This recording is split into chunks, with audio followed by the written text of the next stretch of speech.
ಇಲ್ಲ ಮತ್ತು ಒಂದು ತಿಂಗಳ ವರ್ಷದಲ್ಲಿ 2 ತಿಂಗಳು ಸೂಟಿ ಅಥವಾ 3 ತಿಂಗಳು ಆಗ್ಬೋದು. ಇಂಥ ಪ್ರಸಂಗ ಪಾಪ ಅವ್ರಿಗೆ ಯಾರು ಹೆಣ್ಣು ಕೊಡ್ತಾ ಇಲ್ಲ, ಗಂಡು ಮಕ್ಕಳಿಗೆ ಹೆಣ್ಮಕ್ಳಿಗೆ ಗಂಡು ಸಿಗ್ತಾ ಇಲ್ಲ, ಏನು ಪರಿಸ್ಥಿತಿ ಅಲ್ಲ, ಅಧ್ವಾನ. ಇವನ್ನೆಲ್ಲ ವಿಚಾರ ಮಾಡಿಕೊಂಡು ಆ ಶಿಕ್ಷಕರಿಗೆ ಎಷ್ಟು ಮಾಡಿ ಪ್ರತಿ 30 ವಿದ್ಯಾರ್ಥಿ ಒಬ್ಬ ಶಿಕ್ಷಕ ಅಥವಾ ಶಿಕ್ಷಕಿಯನ್ನು ನನಗೆ ಮಾಡಿ ಅವ್ರಿಗೆ 10-12 ಸಾವಿರ ರೂಪಾಯಿ ಗೌರವಧನ ಕೊಡ್ರಿ, ಒಂದು ಸ್ವಲ್ಪ ಲೈಫ್ ಸೆಕ್ಯೂರಿಟಿ ಕೊಡ್ರಿ. ಹೆಂಗೆ ಮಾಡಿದ್ರಲ್ಲ ನಿವೃತ್ತಿ ಪರಿಹಾರ ಕೊಡ್ತೀವಪ್ಪ ಅಂತೇಳಿ ಅಂತ ಸ್ವಲ್ಪ ಮಾಡಿದ್ರೆ ಸಾಕು, ಖುಷಿಯಿಂದ ಕೆಲಸ ಮಾಡ್ತಾರೆ. ಯಾಕಂದ್ರೆ ಅವ್ರಿಗೂ ಬದುಕಬೇಕಾಗೈತಿ. ಈ ವ್ಯವಸ್ಥೆ ಒಳಗೆ ಬದುಕೋದು ಭಾಳ ಕಷ್ಟ ಅದ. ಮತ್ತು ಪ್ರೈವೇಟ್ ಶಾಲೆಗಳಲ್ಲಿ, ಖಾಸಗಿ ಶಾಲೆಗಳಲ್ಲಿ ಗಣಿತ ಕಲಿಸೋರಿಗೆ, ಇಂಗ್ಲೀಷ್ ಕಲಿಸೋರಿಗೆ ಅಷ್ಟೇ 1-8 ಸಾವಿರ ರೂಪಾಯಿ ಕೊಡ್ತಾರೆ ವಿನ ಉಳಿದವ್ರು ಯಾರಿಗೂ ಇಲ್ಲ. ಬೇಕಾದ್ರೆ ಸರ್ವೆ ಮಾಡಿಸ್ರಿ, ಎಷ್ಟೆಷ್ಟು ಕೊಡ್ತಾರೆ ನೋಡ್ರಿಲ್ಲ. ಪ್ರೈವೇಟ್ದವ್ರ 5 ಸಾವಿರ, 3 ಸಾವಿರ, 4 ಸಾವಿರ ಅಷ್ಟೇ. ಮೊನ್ನೆ ಕೇಳಿದ್ದೆ ಪಾಪ ಒಬ್ಬ ಹೆಣ್ಮಗಳು, ಏನು ಆಯ್ಲೆ ಇಲ್ಲಿ ಬಂದಾಗ ಕೆಲಸಕ್ಕೆ, ನಮ್ಮಲ್ಲಿ ಕೆಲಸಕ್ಕೆ ಬಂದಾಗ ಕೇಳಿದೆ. ಆಗ ಹೇಳಿಲ್ಲ, ನಾನು ಟೀಚರ್ ಆಗಿ ಹೋಗ್ತೀನಿ ಅಲ್ಲಿ. ಯಾಕೆ ಅಂತೀನಿ, ಅಲ್ಲಿ 2 ಸಾವಿರ ರೂಪಾಯಿ ಕೊಡ್ತಾರೆ ನಾನು ಅಲ್ಲಿ ಹೋಗ್ಕೊಂಡೆ.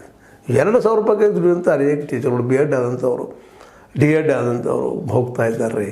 ಅದಕ್ಕೆ ಈ ದಿಸೆಯಲ್ಲಿ ನಮ್ಮ ರಾಜ್ಯ ಸರ್ಕಾರ, ಅದರಲ್ಲೂ ಸಿದ್ದರಾಮಯ್ಯನ ಈ ನಡೆ ಮೆಚ್ಚುವಂಥದ್ದು. ಆಶಾ ಕಾರ್ಯಕರ್ತರಿಗೆ ಅವ್ರ ಬದುಕಿನ ಆಶೆ ಹುಟ್ಟಿಸಿದ್ರಿ ಮತ್ತು ಅವ್ರ ಬದುಕಿ ಒಂದು ಸ್ವಲ್ಪ ಹೌದಪ್ಪ ಅಟ್ಲೀಸ್ಟ್ ಊಟ ಮಾಡಿ ಮಲಗುವಂಥ ಒಂದು ವ್ಯವಸ್ಥೆ ಮಾಡಿರಿ. ಏನು ಗ್ಯಾರಂಟಿ ಕೊಟ್ಟಿದ್ದೀರಿ, ಫ್ರೀಯಾಗಿ ಅಡ್ಡಾಡಲಿಕ್ಕೆ ಅದೊಂದು ಅನುಕೂಲ ಆಗಿದೆ ಅವ್ರಿಗೆ.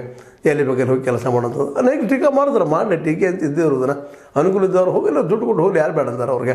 ಪಾಪ ಇವ್ರಿಗೆ ದುಡಿಯೋದಕ್ಕೆ ಹೋಗೋದಕ್ಕೆ ಎಲ್ಲೋ ಒಂದು ಹಳ್ಳಿಯಾಗಿ ದುಡಿತಿರ್ತಾರೆ, ಎಲ್ಲೋ ಒಂದು ಬರ್ತಿರ್ತದೆ, ಹೋಗೋದು ಬರೋದು ಆಗ್ತಿರೋದಿಲ್ಲ ಅಂಥವ್ರು ಬಸ್ ಅನುಕೂಲ ಆಗ್ಯದ. ಇವೆಲ್ಲ ನಡೆಯಲ್ಲಿ ಈ ಜನ ಎಲ್ಲ ಇವತ್ತು ಅಟ್ಲೀಸ್ಟ್ 2 ಹೊತ್ತಿನ ಊಟ, ನಿದ್ದೆ ಇವು ಅರ್ಹರಾಗಿದ್ದಾರೆ.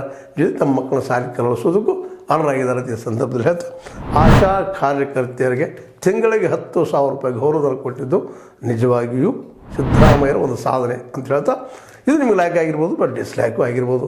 ಲೈಕ್ ಮಾಡಿ, ಶೇರ್ ಮಾಡಿ, ಕಮೆಂಟ್ ಮಾಡಿ, ಜೊತೆಗೆ ಸಬ್ಸ್ಕ್ರೈಬ್ ನಿಲ್ಲಿಸಬೇಡ್ರಿ. H16 ನ್ಯೂಸ್ ಅಥವಾ ಹೇ ಸೀತಾರಾಮ್, ಇದು ಸತ್ಯದ ಕೈಗಿನಲ್ಲಿ ವಂದನೆಗಳು.